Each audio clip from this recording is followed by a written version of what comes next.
do I have Roger Federer? I thought Ravina was the only one who did the. This is becoming a very serious conspiracy. You know what? I mean, last night was a revelation for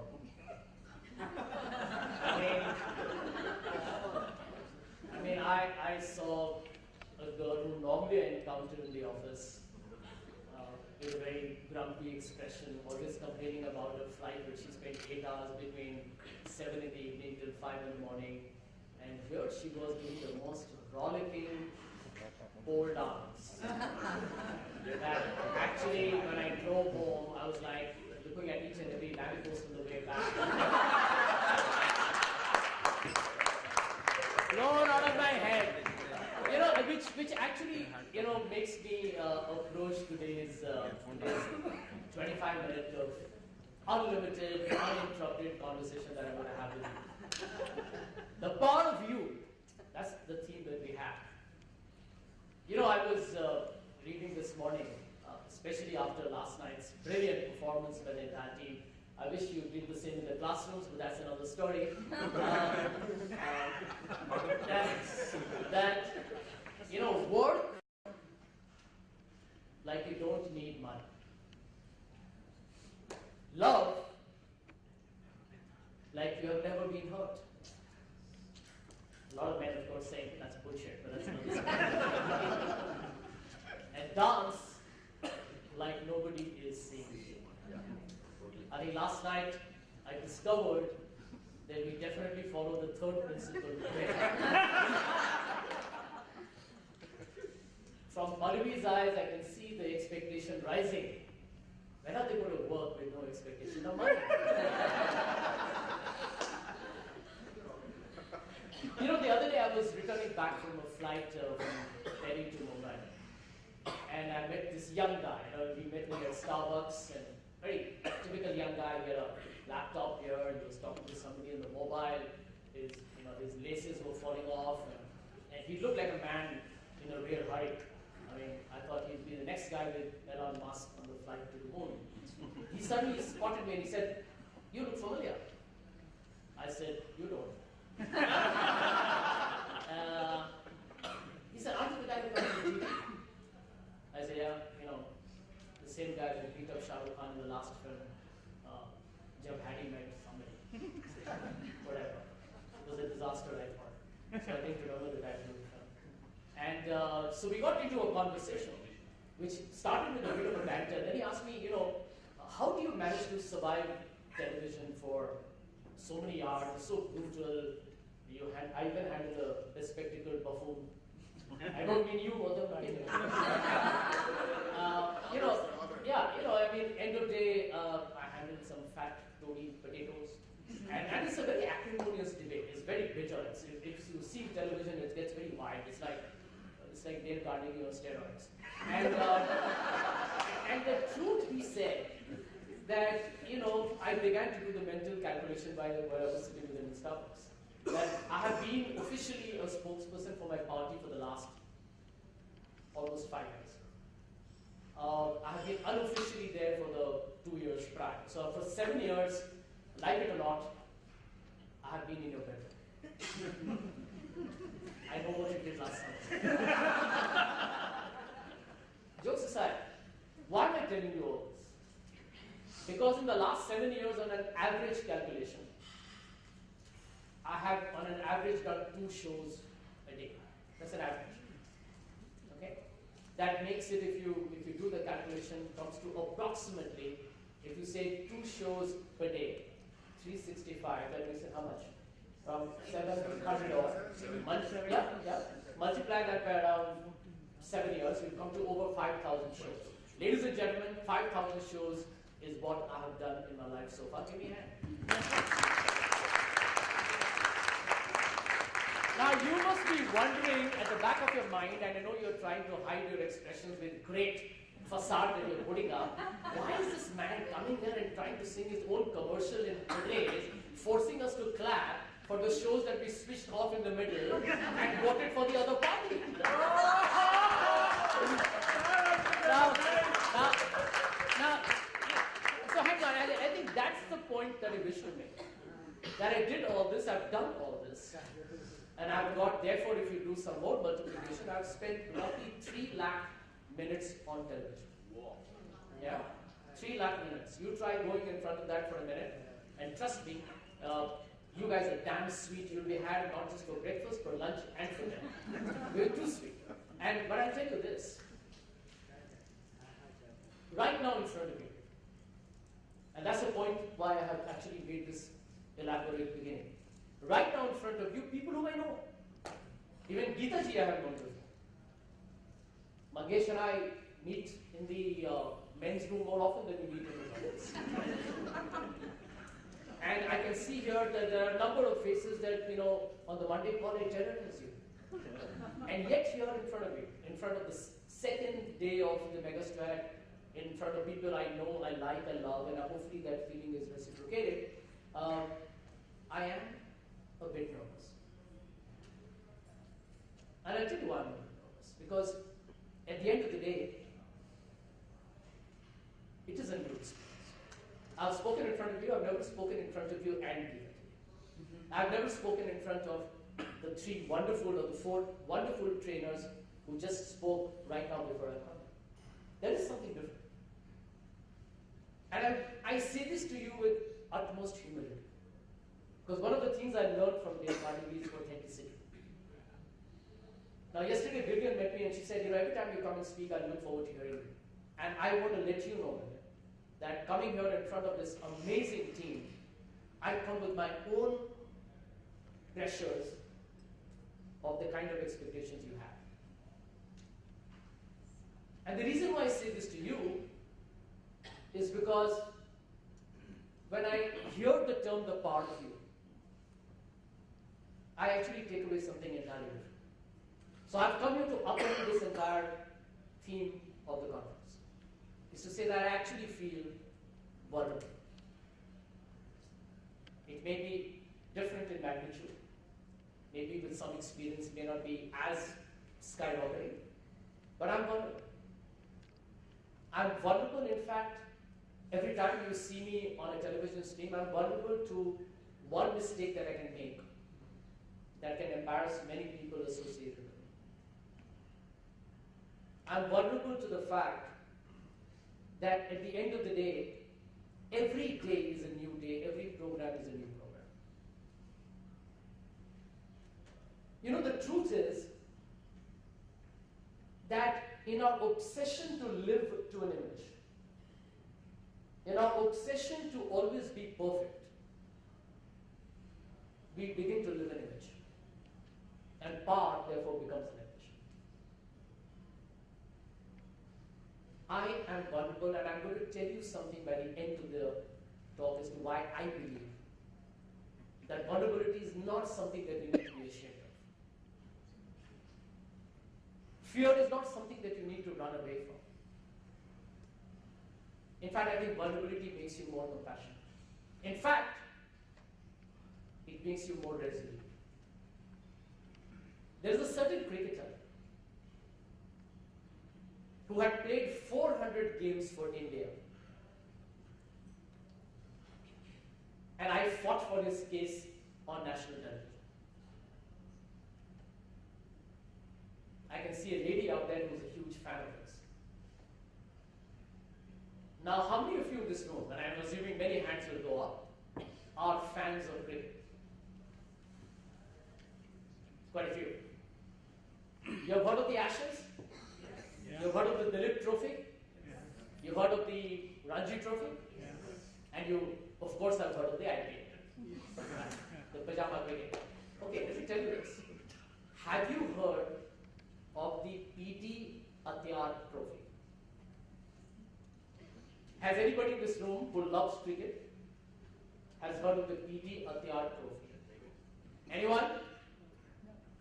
Be vulnerable. If you don't have an answer, it's okay. No. By the way, neither did I. Till I read a book called A Century Is Not Enough. And it's interesting because end of day for this cricketer, yours truly, and I can say this with some degree of pride, fought tooth and nail when the world was against him, including his colleagues, by the way. You should read the book to know. He's somebody who I know because he wrote many columns for my website. This man played after 400 international games. He had been the captain of the Indian team. In his last series that he had played before he was dumped, he was the man of the series. He had gone just a few months ago, prior to that period, to Karachi to receive the best Asian sportsman of the year. And he was credited with having resurrected Indian cricket from the doldrums of match fixing. I knew him. I fought his case. Therefore, this story becomes relevant when we talk of vulnerability. Who do you think am I talking about? The cricketer I'm talking about is Sourav Ganguly. Sourav Ganguly was thrown out of the team at the peak of his career. I know you will. At the peak of his career. And he played a tournament called PD Atyar Trophy to actually get back into the team. And I want to let you know this, when cricketers travel, they stay in 5-star hotels, they fly business class, obviously they have the best kit, and they're given VIP treatment. Sourav Ganguly did not even know the colleagues he was playing with and playing against. Because they were all freshers, local cricketers. And here was a man who just a month ago was making front page news, was on television, every quote of his was all over the countryside. I want you to pause and think for 5 seconds. What does it mean to be a hero overnight, to be dumped a little later, and to be almost consigned to anonymity?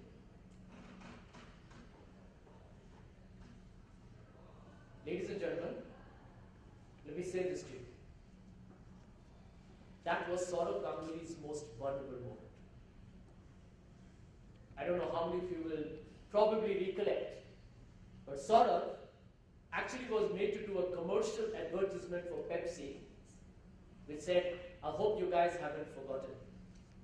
By the way, he did not do that ad because he wanted to make an emotional appeal and look like a tragic, desperate hero trying to make a comeback using mainstream television.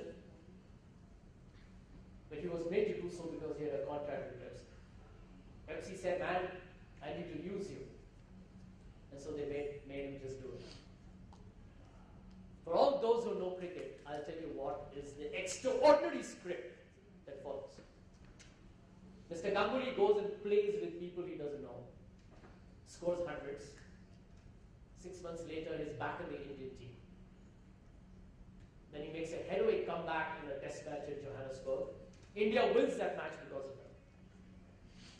And then one fine day, exactly around 2.5 years later, he leaves the game basically at a real high. The reason why I'm telling you all this is because it links to the power of you. I'll tell you why it links to the power of you. Because, we live in an age where we have too many filters. Everything is a struggle. How many of us really find it easy to say, I don't know?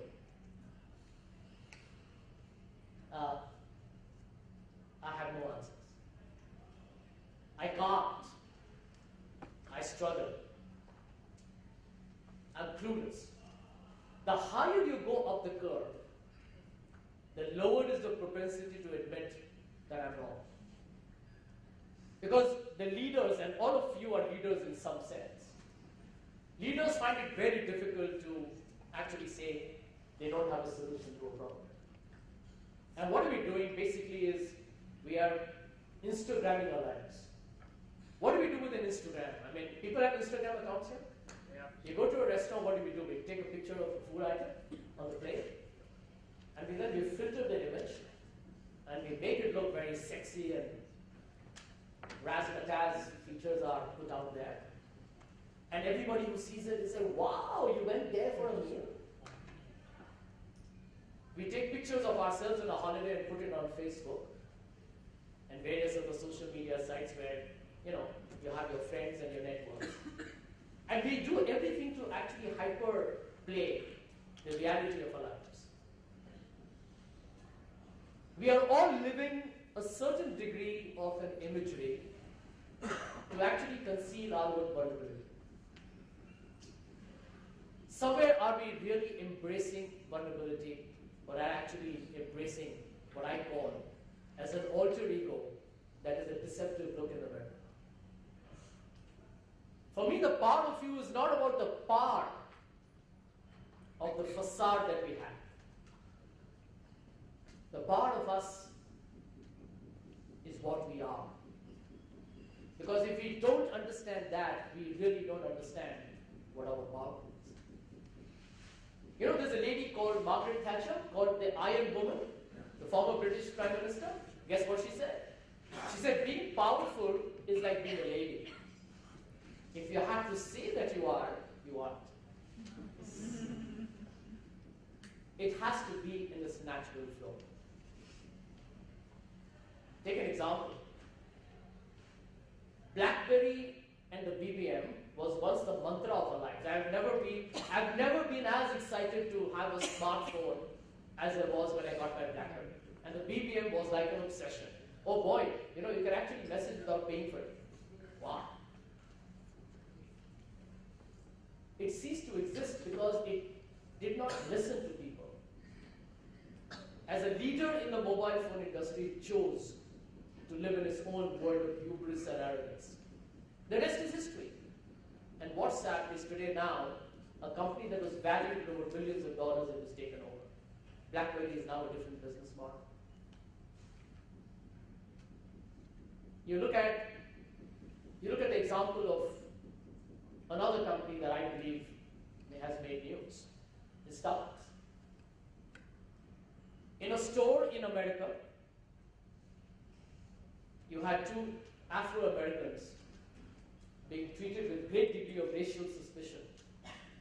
But Howard Schultz had the courage to admit that Starbucks had goofed up. And so he apologized for that. How many leaders do we know in our lives who say, I'm sorry?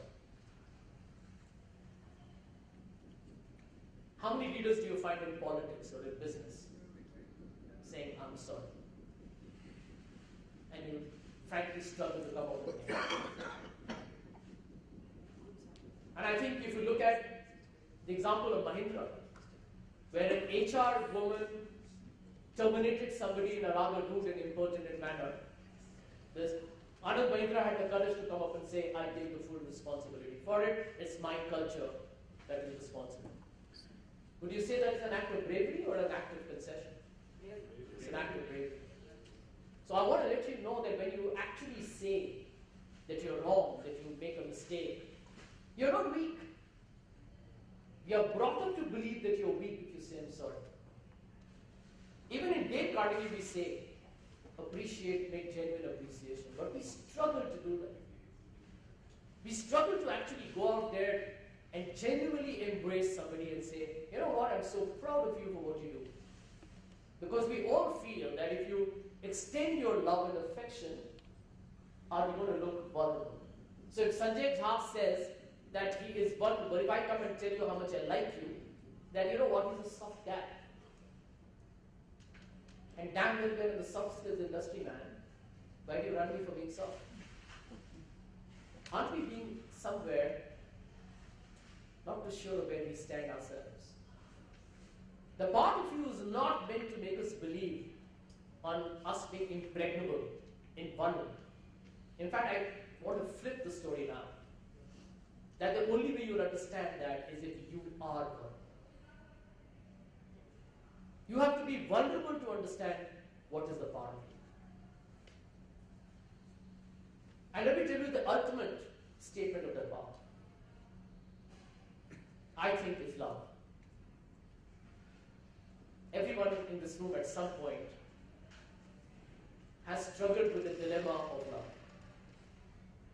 You know that phase, a man and woman phase, not sure whether she likes you, she's not sure whether you likes her.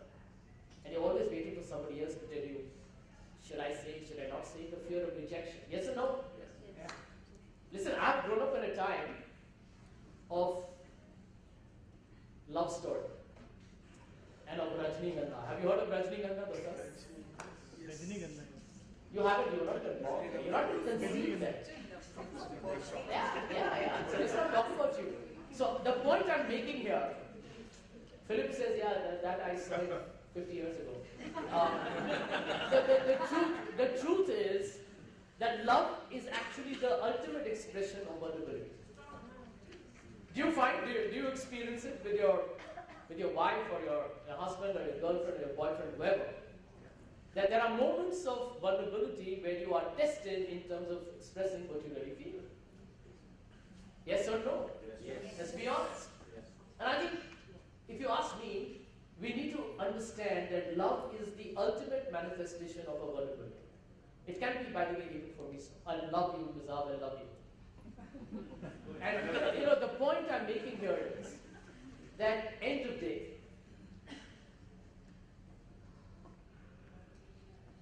there's a tennis player called Andre Agassi I'm a big fan of. Then Roger Federer took over. And Andre Agassi, who won 8 Grand Slams, writes in his book Open, the autobiography, and he writes there that I had won 7 Grand Slams and I wanted to date Steffi Graf. Steffi Graf is another Grand Slam winner, beautiful, stunning looks and a great player. And he said when I went to ask her out for a date, I actually went to the court where she was practicing during a Grand Slam. And I did not have the courage to go and tell her, can you join me for coffee? He said when I walked up to there and I told her, I am Andre Agassi. She told him, I know. and he was like, can I ask you? And she said no. She said no to him even before he finished the sentence. She's now his wife for the last 12 years and they're got 3 kids together. He said at some stage I gathered the courage to tell her. So a man who is, by the way, considered to be the most flamboyant playboy of his time, a super millionaire tennis player, froze when he went to ask Steffi Graf out for a date. But because he found the courage to do so, he found his wife. Which brings me to the point that vulnerability, ladies and gentlemen, is actually courage. It's not a weakness, it's your courage. In the time that we grew up in, Mangesh, probably you might just make it to the baby boomer part. And frankly, we baby boomers, hadn't happened, you guys would not have happened. Maithili is now not smiling anymore. And Mohini is pretending to be very busy looking at the phone. But the truth is that in that movie called Love Story, written in a classic book by Eric Siegel, that book defined love in our generation. We actually grew up, and I mean that, we actually grew up believing that love means never having to say you're sorry. It was the most classic line of its time. That if you loved somebody, you didn't have to ever say sorry. Right? Yeah? Well, the message of our time was that love is so pure, love is so insurmountable, love is so perfect, love is so kind of defined in some kind of a bubble that you will never need to say sorry. But I want to challenge that now many years later. I think love means having to say you're sorry. What is wrong in saying sorry if you hurt somebody? Yeah? If the guy says something rude to you, if the woman throws her shoes at you, end of day, if there is a certain misunderstanding related to anything, shouldn't we have the courage to say I'm sorry? Is saying I'm sorry a sign of weakness here? Or is it a sign of redemption? It's a sign of redemption. It's a sign of faith that I need to do more to make my relationship stronger. Are you with me? Yeah. And I do believe that somewhere we cocoon ourselves from these realities of life because we get carried away in the whole perception of dominance and words that make us appear more superior to the other. It may not be meant, but it appears to be so. Dominance. There's a hidden beauty in the part of you. I can see that. Evidence of dominance. End of day, I was supposed to speak before lunch, so this is 1 hour extra for me. End of day, that love is basically defined by your ability to seek a certain forgiveness. In Rajnikanda, by the way, the movie and the time that depicted love in our times, unlike yours, in your time you have friends with benefits. In our time it was friends with pension and superannuation.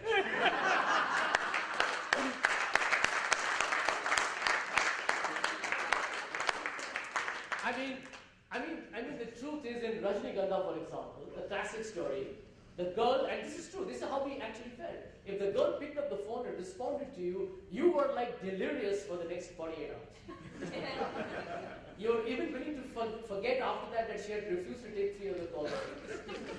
But in Rajnikanda, there was a story, and that's the reason why the film got the National Award. It told a true story of our times. That there's a girl who lives in Delhi, who has a boyfriend, and then she goes to Bombay for a project and meets her ex-boyfriend. And her ex-boyfriend is an extremely intense guy whom she loved, and she wants to go back to him. Because when she's with him, she feels the love back again in her life. And they're driving back in a taxi, you can Google this song back. They're driving back in a car in Mumbai of the 1970s. And she's just waiting for him to once touch her hand and say, let's get back again. And then she would not go back to her boyfriend in Delhi. And this guy is a brooding, intense guy who doesn't want to yet, he's got a big ego, or he's just not able to tell her that he wants her back. And the song plays in the background, it's a classic. Kai baar movie dekha hai. Have you heard it? Yes.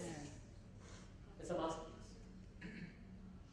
And I was hearing it last night when I returned back from the crazy dance club I was part of. And as the song plays in the background, she waits for him to hold her hand, he doesn't. And it's a brilliant, haunting number. At that number, there are no words spoken between two people. But there's a message.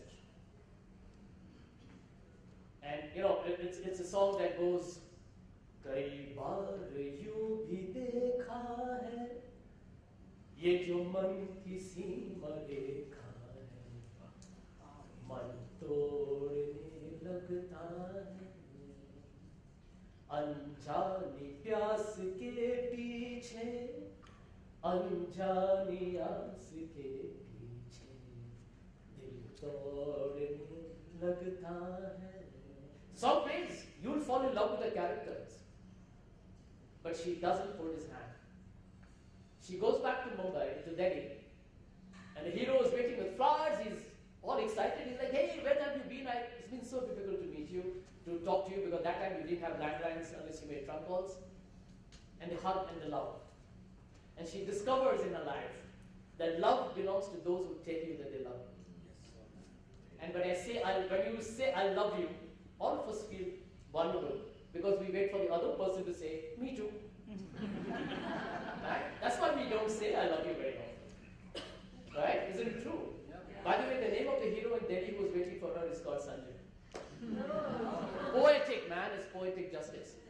Last points. Last points. Forgiveness. Forgiveness.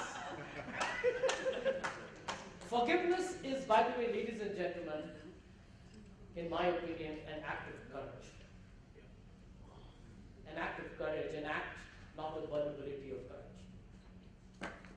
It's an act of courage because let me tell you, there was a family of Staines who lived in Odisha in the year 1999.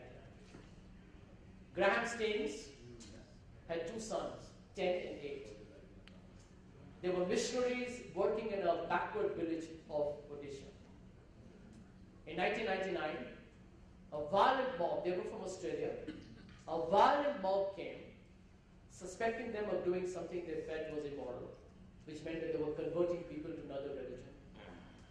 They burned Graham Staines and his 2 children to death. They were 10 and 8. They were in that car, they were sleeping. They torched the car and they died. Graham Staines' wife came down from Australia. They have one surviving daughter. And they said, we forgive the killers of our family.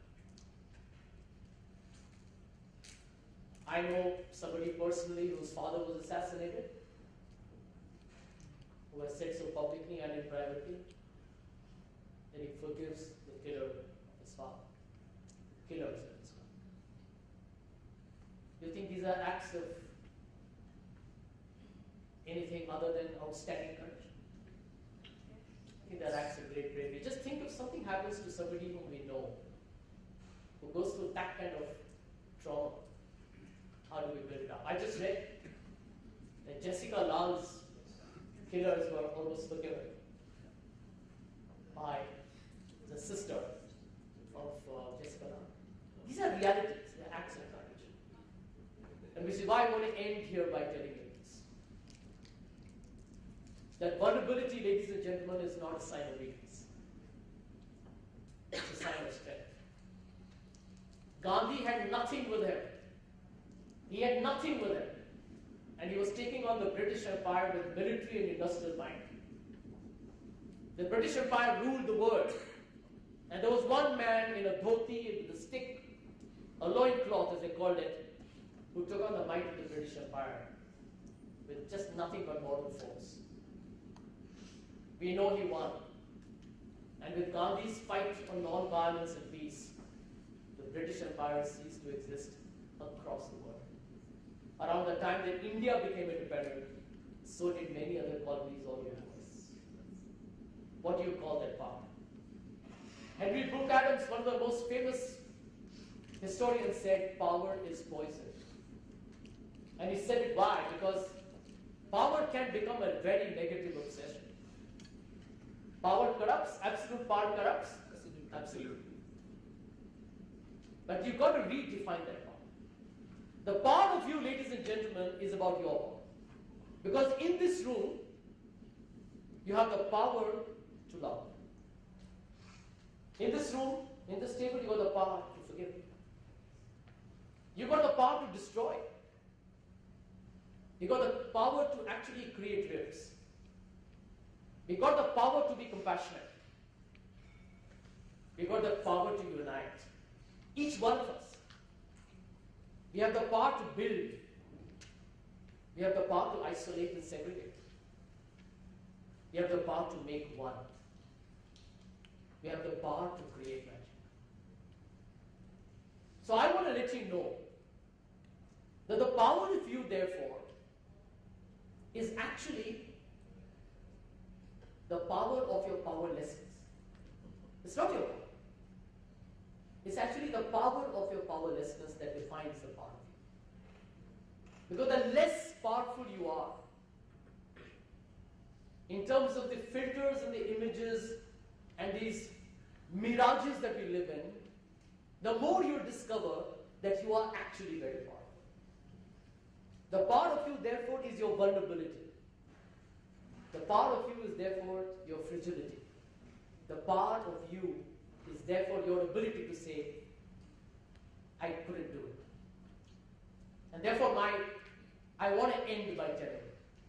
I want to exhort by telling you. Be vulnerable. Be vulnerable at all moments of your life to the people you run against. At home, at work, everywhere. And you will discover a magic that will be beyond anything you ever imagined. God bless, and to the power of God.